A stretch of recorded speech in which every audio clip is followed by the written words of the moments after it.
Throughout this primary, Donald Trump has been a big fan of the polls, perhaps because he's been leading in almost all of them. But not anymore. Now he's coming in number 2 in Iowa to Ben Carson, losing in many of these polls up to nearly 10 points. So let's see how he responds to that now that he's feeling a bit like number 2. The phenomenon in Iowa that is Ben Carson. As you guys sit in strategy meetings, how do you explain his rise in that state? Well, I don't get it. To be honest with you, it's, you look at different things having to do with Ben, and there's a lot of contradiction. And Ben he was pro-abortion not so long ago, as everybody has told me. I don't know it personally, but that's what I've told. Lots of other things, including, what happened in hospitals and what he was working on. And a lot of things I hear, I just don't actually get it. But I give credit, but I don't get it. Yeah, so new drinking game. When he says a lot of things, take a shot. You will get wasted. It doesn't matter if it's a debate, if it's an interview. He loves a lot of things. You will have many, many, many shots. Tremendous shots. Yeah, you'll be a mess. Yeah. Disaster. It'll be a disaster. Disaster. We don't win anymore. We get drunk now as a country.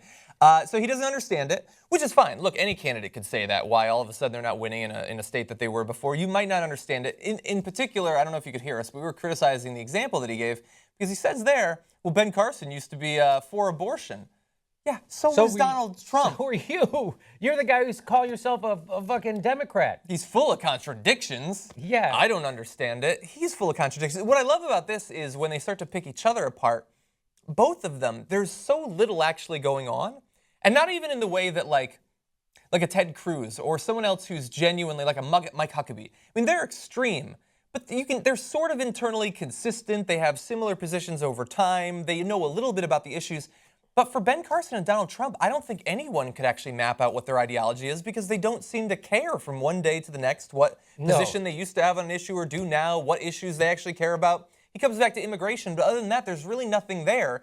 So for them to try to pick each other apart, aside from physical appearance or footwear, what can you criticize? There's nothing there to attack. Well, that's why Donald Trump is trying to attack Ben Carson's religion, which is sort of what he's doing, yeah. Because he knows that's why he's losing there. Well, he's totally doing it. He gave a speech yesterday where he said, I'm a Presbyterian. Mm-hmm. And Ben Carson, what is he, a Seventh-day Adventist? I don't even know what that is. What is that? I don't know what that is. Yeah.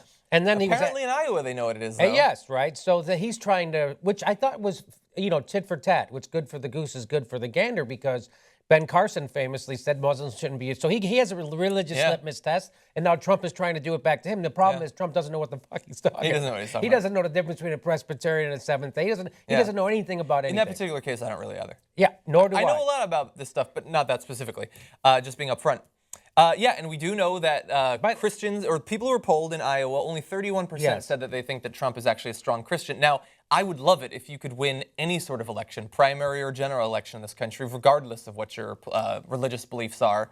But they've been attacking people on the left for their lack of religion, their perceived too secular approach. So if it bites them on their ass, their favored candidate a little bit on the ass, I'm fine with that. So in 2008, who won the... So in 2012, it was Rick Santorum. Won Iowa. 2008. Even though it didn't seem like he did. It was Mike Huckabee. I actually don't remember, but I think Huckabee won in 2008. And then in 2012, it was Rick Santorum. And now it's a battle between Ben Carson and Donald Trump. So when do we stop saying Iowa represents anything but a handful of frickin' morons? Now, Iowa, I know... On the right. I know that Not Iowa, you lefty Iowans. Right. So they're the overly religious. There's a lot of them. And Iowa's a rural state. Mm-hmm. It doesn't really represent America. Maybe, I don't know. Most of the people live in cities. So Iowa, which is the highest literacy rate in the union, by the way. And I've been to Iowa. Tough to tell. But that's a fact. They have the highest literacy rate in the union. I think that the hate tweets you're going to get are going to have high vocabulary, high reading age. I'm just saying they hide the readers when I get to town. Me too, yeah. Get in the barn. We got an image to uphold. It's all these Trump and Ben Carson voters that I'm interacting with, right? That's and there's scary. A lot of them. So let's just stop pretending that Iowa represents anything except a bunch of overly religious people. Our primary system is stupid. It's a mess, as Trump would It say. is. It is. It's a disaster. In many different ways. It's a This is one of them. disaster. And when I'm going to be the best when it comes to primaries. Yeah, I've heard a lot of bad things about him. I don't remember any. I heard a lot of bad things. Some of the top primary people have said that I'm going to do great. On the left and on the right. Now, there is one other bit of Trump talking about these polls. He's going to attack them, and I think that the way that he attacks them is definitely interesting. So let's watch. How do you determine how do you justify or explain attacking polls where you're behind but celebrating polls where you're ahead? Well, I think you have to understand polls. And when I was at school, when I was at Wharton, we actually had a case on polls. We had a 1-month study on polls. And I believe in polls. I generally believe in polls. The thing with these polls, they're all so different. They're coming from all over the lot, where one guy's up here and somebody else is up there, or you see swings of 10 and 12 points, and, like immediately, even the same day. So right now, it's not very scientific. During the video, I was trying to quickly Google when he was at Wharton Business School. I imagine it was probably in the 60s, the 1860s, and a lot has changed since then. I don't think that his 1-month look at polls is going to make him an expert here. And so he says you can't trust them. Look, some polls are unscientific and can't be trusted or can lead you to believe something that isn't true. That is true. But the ones he's talking about here, that's not accurate. He says they're going back and forth. I'm up 8, he's up 8, even in the same day. I looked at it. I could not find a single one where he was leading in the past week and a half. But he says it's going back and forth. And as we were saying before the show starts, it's just great to see this guy who is such a self-promoter in a way that even other politicians aren't. And that's an industry that self-promotes, that is so blind to substance. And he cares only about the terrific people at his rallies and how amazing he is and people love me and all that.